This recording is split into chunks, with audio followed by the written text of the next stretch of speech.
ఎల్లప్పుడూ ఆరోగ్యంగా ఉండాలి అంటే ఏమేం విషయాలను మనం అటెన్షన్ ఇవ్వాలి అనే విషయం గురించి తెలుసుకుందాం.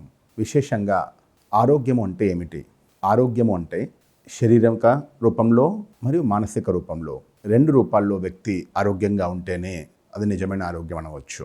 శారీరక ఆరోగ్యము అనగా శరీరంలో ఎటువంటి నొప్పి, బాధ మరియు ఎటువంటి రోగాలు లేవో అటువంటి శరీరాన్ని ఆరోగ్యవంతమైన శరీరం అంటారు. అదేవిధంగా మానసిక ఆరోగ్యం అంటే ఏ వ్యక్తి అయితే ఎల్లప్పుడూ సంతోషంగా ఉంటాడో, ఎల్లప్పుడూ మంచిగా ఆలోచిస్తూ ఉంటాడో, ఏ వ్యక్తి లోపలైతే ఎటువంటి నెగిటివ్ ఆలోచనలు ఎక్కువగా రావడం లేదో అటువంటి వ్యక్తిని మానసిక ఆరోగ్యంగా ఉన్నారని చెప్పవచ్చు. ఎందుకంటే ప్రస్తుత సమయంలో అనేక రోగాలు ఏవైతే వస్తున్నావో వాటికి ముఖ్య కారణము డాక్టర్స్ చెప్తూ ఉంటారు మానసిక అనారోగ్యానికి ముఖ్యమైన కారణం అన్నమాట. ఏదైతే మనం నెగిటివ్ చింతన చేస్తున్నామో, ఇతర గురించి చెడుగా ఆలోచిస్తున్నామో, కోపంలోకి వస్తున్నాము, చిన్న చిన్న విషయాల్లో నెగిటివ్గా ఆలోచిస్తూ ఉన్నాము, భయపడుతున్నాము. ఈ భయము, క్రోధము, చింత, నెగిటివిటీ అనేది వ్యక్తిని చాలా అనారోగ్యపరుస్తుంది.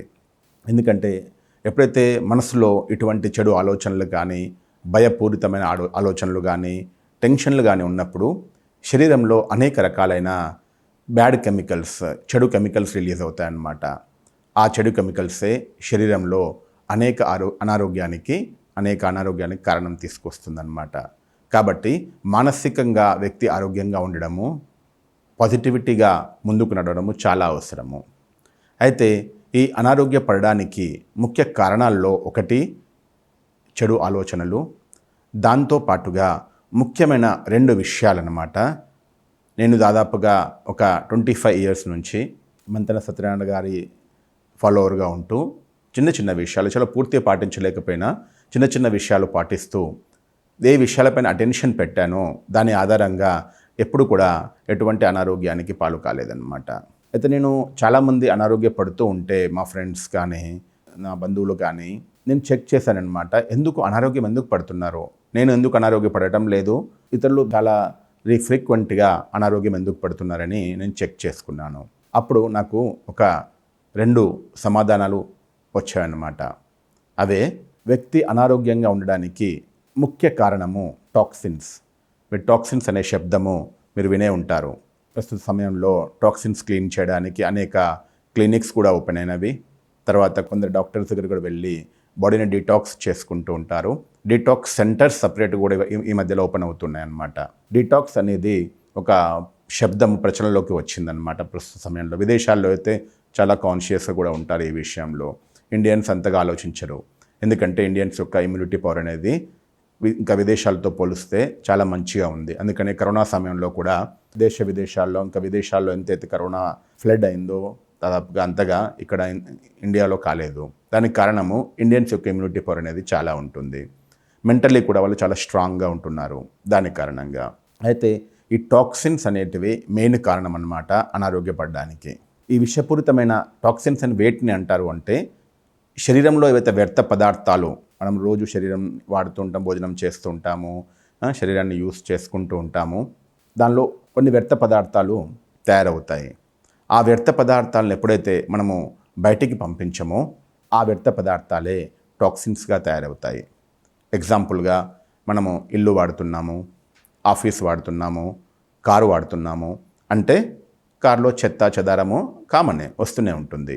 ఆ చెత్త చెదారం కారణంగా మనకు వాతావరణము ఖరాబ్ అయిపోతుంది. ఆ చెత్త చెదారాన్ని మనం ఇప్పుడు క్లియర్ చేయము, సాఫ్ చేసుకోము, అప్పుడు ఇల్లును కారు కూడా ఏది వాడుకుంటుంది ఖరాబ్ అయిపోతుంది.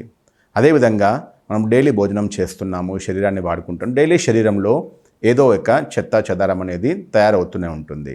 దాని కారణంగా మనం అనారోగ్యపడడం లేదు. ఆ చెత్త చెదారాన్ని మనం ఎప్పుడైతే క్లియర్ చేయలేకపోతున్నామో, సాఫ్ చేసుకోలేకపోతున్నామో దాని కారణంగా మనము అనారోగ్యపడుతున్నాము. అంటే శరీరంలో ఏదైతే వ్యర్థము తయారైందో మలం రూపంలో కానివ్వండి, చెమట రూపంలో కానివ్వండి, వాటిని మనము బయటికి పంపించలేకపోతున్నాము. దాని కారణంగానే ఆ వ్యర్థ పదార్థాలే ఆ శరీరంలో జమ అయ్యి నెమ్మదిగా టాక్సిన్స్ రూపం విష పదార్థాలుగా తయారయ్యి ఏ శరీరం యొక్క అంగం అయితే బలహీనంగా ఉందో దానిపై ఆ విష పదార్థాల యొక్క ప్రభావం పడుతుంది. తద్వారా మనము అనారోగ్యపడుతున్నాం. ఏ విధంగానైతే మనం ఇంట్లో గదిలో వంట వండుతూ ఉంటాము. అయితే ఈరోజు అయితే వంట వండినారో, ఏదైతే వ్యర్థ పదార్థాలు వేస్టేజ్ ఏదైతే వచ్చిందో అది మీరు డస్ట్బిన్లో వేశారనుకోండి. ఇలా ఒకరోజు వేశారు, మార్నింగ్ వేశారు, మధ్యాహ్నం వేశారు, సాయంత్రం వేశారు. రేపటి వరకు ఒకవేళ ఆ చెత్తను మీరు బయట పడేయలేదనుకోండి, రెండో రోజు ఆ చెత్తలో ఫస్ట్ వాసన వస్తుంది, చెడు వాసన వస్తుంది. ఇంకా మీరు తీయట్లేదు అంటే నెమ్మదిగా దానిలో క్రిమి కీటకాలు తయారైపోతాయి. అలా నెమ్మదిగా ఫంగస్ కూడా తయారైపోతుంది. ఈ విధంగా వాతావరణం అంతా ఖరాబ్ అయిపోతుంది. అదేవిధంగా ఈ శరీరంలో కూడా మనకు ఏవైతే రోగాలు వస్తావో వాటికి కారణము శరీరంలో ఏదైతే వ్యర్థ పదార్థాలు జమ అయినవో వాటిని మనము డైలీ బయటికి పంపించగలగాలి. పంపించలేకపోతే అవి రోగాలకు దారితీస్తాయి అన్నమాట. కాబట్టి ముఖ్య కారణము మనం అనారోగ్యపడడానికి ముఖ్య కారణం ఆలోచించినట్లయితే శరీరంలోని వ్యర్థ పదార్థాల రూపంలో ఉన్నటువంటి టాక్సిన్స్, విష పదార్థాలు అన్నమాట. అదేవిధంగా రెండోది మనము అనారోగ్యపడడానికి రెండో ముఖ్య కారణము, ఈ రెండు కారణాల్లో అన్ని కారణాలు వచ్చేస్తాయి అన్నమాట. రెండవ ముఖ్య కారణం ఏంటంటే ఇమ్యూనిటీ పవర్ యొక్క లోపం, లో ఇమ్యూనిటీ పవర్. మన రోగ నిరోధక శక్తి ఎంత ఎక్కువగా ఉంటే అంతగా మనము అనారోగ్యపడకుండా ఉండగలుగుతాం.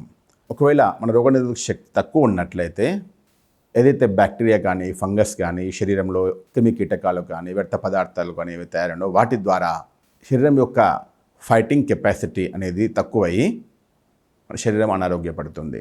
కాబట్టి మనం ఎల్లప్పుడూ అనారోగ్యంగా ఉంటున్నాము అంటే దానికి ఇవే రెండు కారణాలు. మెయిన్ బాడీలో ఉన్నటువంటి టాక్సిన్స్, రెండవది లో ఇమ్యూనిటీ పవర్. ఈ రెండింటి యొక్క సమాధానాన్ని మనం ఒకరు తెలుసుకున్నట్లయితే మనము అనారోగ్యపడకుండా స్వయాన్ని ఉంచుకోవచ్చు. అయితే మొట్టమొదటిసారి ఒక నిమిషం.